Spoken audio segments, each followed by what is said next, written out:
Hey, how you doing? My name's Tony. I'm doing another video on Zoom's audio, but it's way different than my last video. Last video was a how-to fix video. This is not that. I actually just have a question, and I've had this question for a while. How good is Zoom's audio actually?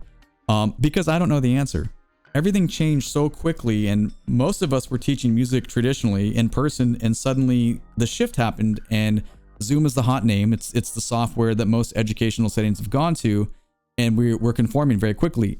Thankful for it. It's a good thing. But my curiosity now is setting in because I've gotten some comments from some of my online students, and I've just begun to wonder, are they hearing the same mix for what I'm saying or what I'm playing? And I'd like to find out. Okay, so the equipment I'm using locally, I'm running Vocal Mic through a Rode NT1. That goes into my Go XLR mixer. Instrument plugins, I plug guitar, bass, and a second XLR mic for drums, for drum pad, into a Go Mixer Pro. And then if I'm playing music, just using YouTube or Spotify or whatever streaming platform to send across to the student.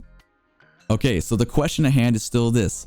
How does the quality of sound differ, if at all, from teacher side, this mix, to the receiving side on the student end? Is it the same? Is it almost as good? Is it horrible? I really don't know, but I want to find out. So here's how we're going to do this. I have two computers. I have Zoom installed on both of them, two different accounts. I'm going to use my main account to call the secondary account.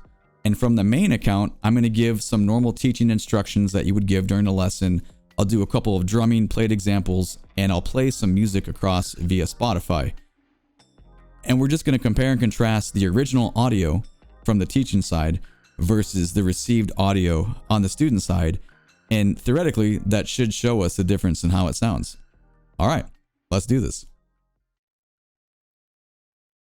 All right, Tony, great job. I really enjoyed what you just played on the snare drum. I'm going to play it back for you. The same thing. I just want you to, we're going to talk about the grace note levels in your flams. I want you to bring your grace notes down a little bit so we get a little more control. Okay. Let me adjust my mixer levels here for you so you can hear this. And I'm going to play back the same thing that you just played. So here we go. All right, Tony, great job. I really enjoyed what you just played on the snare drum. I'm going to play it back for you. The same thing. I just want you to, we're going to talk about the grace note levels in your flams. I want you to bring your grace notes down a little bit so we get a little more control. Okay. Let me adjust my mixer levels here for you so you can hear this. And I'm going to play back the same thing that you just played. So here we go.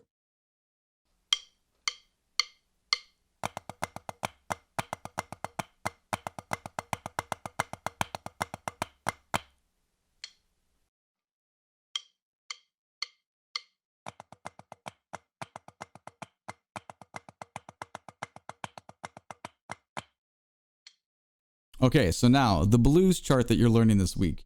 We're just going to take a listen from the beginning just for a couple seconds here. I just want you, then we'll talk about what we think about this blues tune. All right, here we go.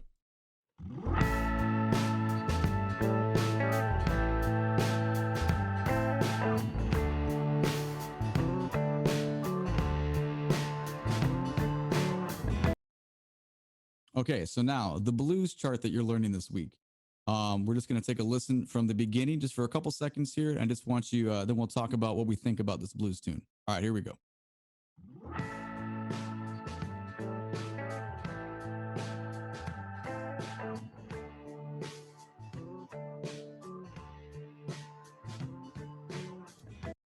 All right, Tony, that brings us to our guitar section. We're in the key of A. I'm going to play a descending arpeggio and scale, and a little bit of attention to the 2 chord and the 5 chord, and finally resolving to the 1. Stuff you're already familiar with. Just take a listen, and then we'll go from there.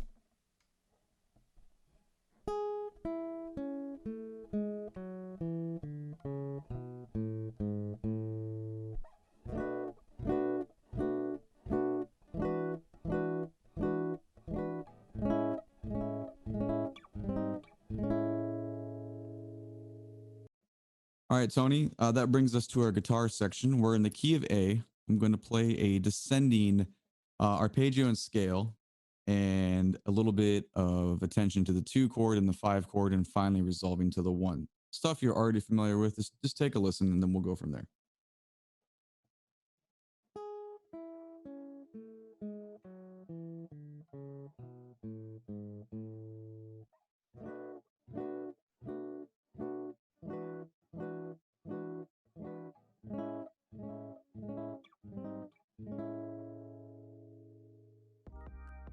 Okay, we did it. We compared the teacher mix versus the student mix. More importantly, what are your thoughts? What's your opinion on it? Did you like it? Do you hate it? Are you on the fence?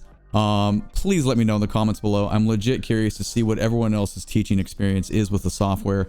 For me personally, after hearing both sides, it's not bad considering that the software is super easy to set up once you do the initial audio fix, of course, and how popular it is. It's not bad. I think it's pretty good. All right, so where does that leave us? Well, it leaves me with one main question right now. How does Zoom's audio performance for online teaching compare to other software platforms that are similar? Meaning, how does Zoom rank up against Skype or Teams or even Discord? If you're wondering the same thing, let me know because I could easily make a video comparing and contrasting in the same manner that we did with this one. Finally, if you got some value out of this video, please click the like button and consider subscribing to the channel. Thank you in advance for the support. Again, my name is Tony. Thank you for being here. I hope this video was helpful to you. If you have any questions, please let me know. I think floating above me somewhere and definitely in the video description below is my previous video on how to fix the initial fix for Zoom audio for teacher and student side. If you haven't done that, check that out. Also in the description below will be links to the gear that I use in my streams. Have a good day. Happy online teaching. Take it easy.